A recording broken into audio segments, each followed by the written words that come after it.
রাজ্যের মহিলাদের জন্য বড় ঘোষণা। তৃণমূল সরকারের জনপ্রিয় লক্ষ্মীর ভান্ডারের জায়গায় এবার আসতে চলেছে নতুন প্রকল্প, অন্নপূর্ণা ভান্ডার। আর এই নতুন প্রকল্প ঘিরেই এখন রাজ্য জুড়ে শুরু হয়েছে জোর চর্চা। কারা পাবেন এই প্রকল্পের সুবিধা, মাসে কত টাকা মিলবে, নতুন করে আবেদন করতে হবে কি, পুরনো উপভোক্তাদের নাম কি বহাল থাকবে, অনলাইনে কিভাবে আবেদন করা যাবে, কার কার নাম বাদ যেতে পারে, এই সমস্ত প্রশ্ন এখন ঘুরপাক খাচ্ছে সাধারণ মানুষের মনে। বিশেষ করে গ্রামের মহিলাদের মধ্যে এই প্রকল্প নিয়ে আগ্রহ এখন তুঙ্গে। কারণ দীর্ঘদিন ধরে লক্ষ্মীর ভান্ডার প্রকল্প রাজ্যের বহু পরিবারের আর্থিক সহায়তা অন্যতম ভরসা হয়ে উঠেছিল। সেই জায়গায় এবার বিজেপি সরকারের তরফে আনা হচ্ছে নতুন প্রকল্প, অন্নপূর্ণা ভান্ডার, যেখানে আর্থিক অনুদানের পরিমাণ আরো বাড়ানো হয়েছে বলে দাবি করা হচ্ছে। জানা গিয়েছে এই নতুন প্রকল্পে মাসিক অনুদান হতে পারে 3,000 টাকা পর্যন্ত। অর্থাৎ লক্ষ্মীর ভান্ডারের তুলনায় অনেকটাই বেশি আর্থিক সহায়তা পেতে পারেন মহিলারা। আর সেই কারণেই প্রকল্প নিয়ে কৌতূহল বাড়ছে দ্রুত। রাজ্যের মুখ্যমন্ত্রী শুভেন্দু অধিকারীর নেতৃত্বাধীন ক্যাবিনেট বৈঠকে এই বিষয়ে সিদ্ধান্ত নেওয়া হয়েছে বলেই জানা যাচ্ছে। সরকারি সূত্রে খবর, আগামী 1 জুন থেকেই রাজ্যে আনুষ্ঠানিকভাবে চালু হতে পারে অন্নপূর্ণা ভান্ডার। এই ঘোষণা সামনে আসতে এখন প্রশ্নের পাহাড় তৈরি হয়েছে সাধারণ মানুষের মধ্যে। বিশেষ করে যারা বর্তমানে লক্ষ্মীর ভান্ডারের সুবিধা পাচ্ছেন, তাদের মনে একটাই প্রশ্ন, নতুন করে আবার আবেদন করতে হবে কি? এই বিষয়ে রাজ্যের মন্ত্রী অগ্নিমিত্রা পাল গুরুত্বপূর্ণ তথ্য জানিয়েছেন। তিনি স্পষ্ট করে বলেন, যারা ইতিমধ্যেই লক্ষ্মীর ভান্ডার প্রকল্পের আওতায় রয়েছেন তাদের অধিকাংশকে নতুন প্রকল্পের সুবিধা দেওয়া হবে। অর্থাৎ বর্তমানে যেসব মহিলা নিয়মিত লক্ষ্মীর ভান্ডারের টাকা পাচ্ছেন তাদের আপাতত নতুন করে আবেদন করার প্রয়োজন পড়বে না। পুরনো উপভোক্তাদের তালিকা থেকেই মূলত অন্নপূর্ণা ভান্ডারের সুবিধাভোগীদের নির্বাচন করা হবে। তবে কিছু ক্ষেত্রে নাম বাদ যেতে পারে বলেও স্পষ্ট করে দিয়েছে সরকার। যেমন, যদি কোনো উপভোক্তা মারা গিয়ে থাকেন তাহলে তার নাম স্বাভাবিকভাবেই তালিকা থেকে বাদ যাবে। এছাড়াও যাদের নাগরিকত্ব নিয়ে প্রশ্ন রয়েছে বা যাদের বাংলাদেশী নাগরিক বলে সন্দেহ করা হচ্ছে তাদের বিষয়েও বিশেষ যাচাই করা হবে।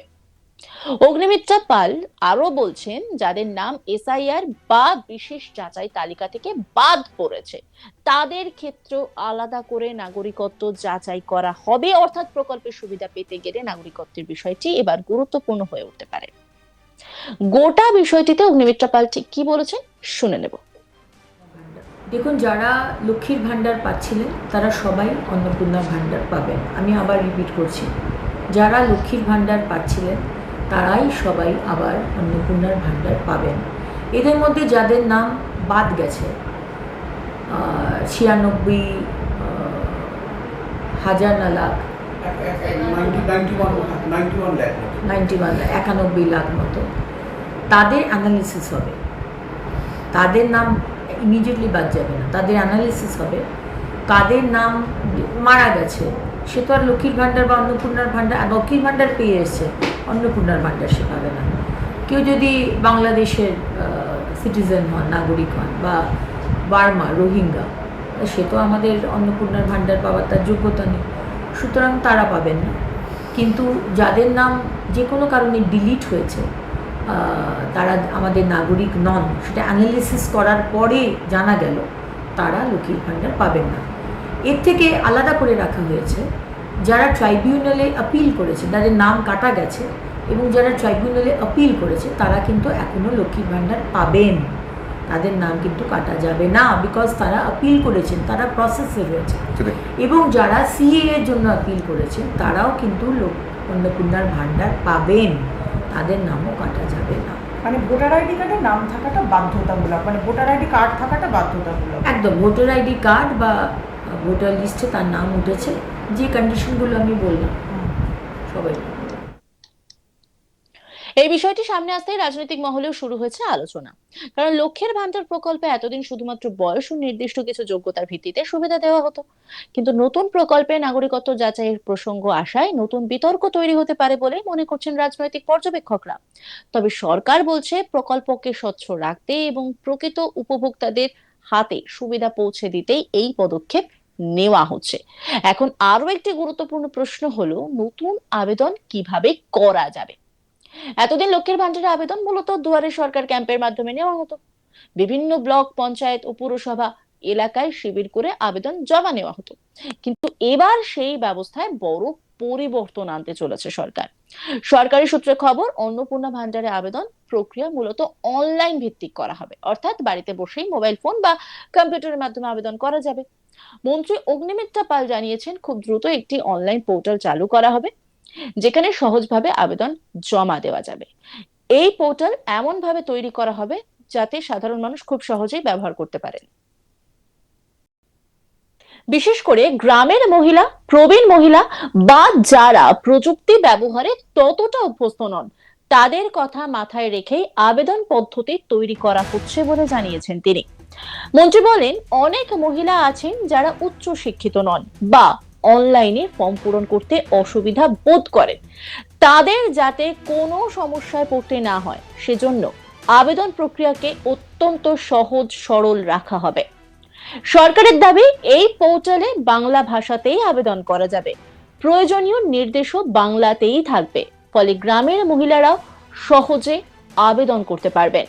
শুধু তাই নয়, আবেদন করার সময় কি কি নথি লাগবে সেটাও খুব স্পষ্টভাবে জানিয়ে দেওয়া হবে, যাতে সাধারণ মানুষকে দালাল বা সাইবার ক্যাফে উপর নির্ভর করতে না হয়।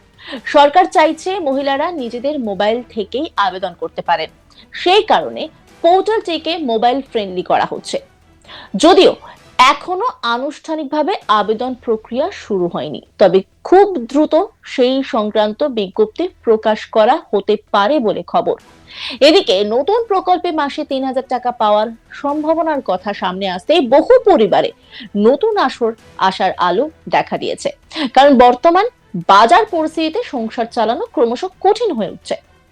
নিত্য প্রয়োজনীয় জিনিসের দাম বাড়ছে, রান্নার গ্যাস থেকে শুরু করে সবজি, ডাল, তেল সবকিছুর খরচই বেড়েছে। ফলে বাড়তি আর্থিক সহায়তা অনেক পরিবারের জন্যই গুরুত্বপূর্ণ হয়ে উঠতে পারে। বিশেষ করে গ্রামীণ এলাকার মহিলাদের জন্য এই ধরনের প্রকল্প অনেক সময় সংসারের বড় ভরসা হয়ে দাঁড়ায়। অনেকেই এই টাকা দিয়ে ওষুধ কেনেন, সন্তানের পড়াশোনার খরচ চালান বা সংসারের ছোটখাটো প্রয়োজন মেটান। তাই নতুন প্রকল্পে আর্থিক সহায়তার পরিমাণ বাড়ার খবর সামনে আসতেই মহিলাদের মধ্যে আগ্রহ বাড়ছে। তবে এখনো অনেক বিষয় স্পষ্ট নয়, যেমন সব মহিলা কি সমান টাকা পাবেন, নাকি আর্থিক অবস্থার ভিত্তিতে আলাদা শ্রেণী তৈরি করা হবে, তফসিলি জাতি ও উপজাতি মহিলাদের জন্য আলাদা সুবিধা থাকবে কিনা, এই সমস্ত প্রশ্নের উত্তর এখনো আনুষ্ঠানিকভাবে জানানো হয়নি। এছাড়াও বয়স সীমা কি হবে, আয় সংক্রান্ত কোনো শর্ত থাকবে কিনা, ব্যাংক অ্যাকাউন্ট সংক্রান্ত নতুন নিয়ম আসবে কিনা, সেই বিষয়েও এখনো বিস্তারিত ঘোষণা হয়নি।